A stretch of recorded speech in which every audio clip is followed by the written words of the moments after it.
ಟಿಪ್ಪರ್ಗೆ bike ಡಿಕ್ಕಿ, bike ಸವಾರನ ಕಾಲು cut.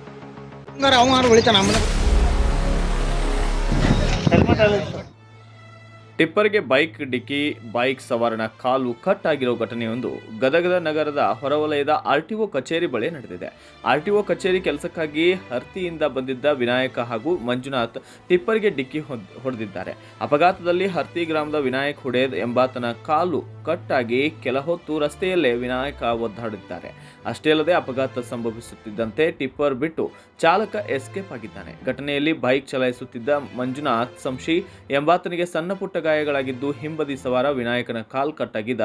ಸ್ಥಳೀಯರ ಸಹಾಯದಿಂದ ಗಾಯಾಳುವನ್ನ ಸ್ಥಳೀಯರು ಜಿಮ್ಸ್ ಆಸ್ಪತ್ರೆಗೆ ದಾಖಲಿಸಿ ಚಿಕಿತ್ಸೆ ನೀಡಲಾಗುತ್ತಿದೆ. ಇನ್ನು ಗದಗ ಗ್ರಾಮೀಣ ಪೊಲೀಸ್ ಠಾಣಾ ವ್ಯಾಪ್ತಿಯಲ್ಲಿ ಈ ದುರ್ಘಟನೆ ನಡೆದಿದೆ. Bureau report Ashok Hoogar, Kannada Janashree news, Gadag. ಪ್ರತಿ ಜಿಲ್ಲೆಯ ಸುದ್ದಿಗಳನ್ನು ವೀಕ್ಷಿಸಲು ಹಿಂದೆ ಕನ್ನಡ ಜನಶ್ರೀ ನ್ಯೂಸ್ ಆಪ್ ಅನ್ನು ಡೌನ್ಲೋಡ್ ಮಾಡಿಕೊಳ್ಳಿ.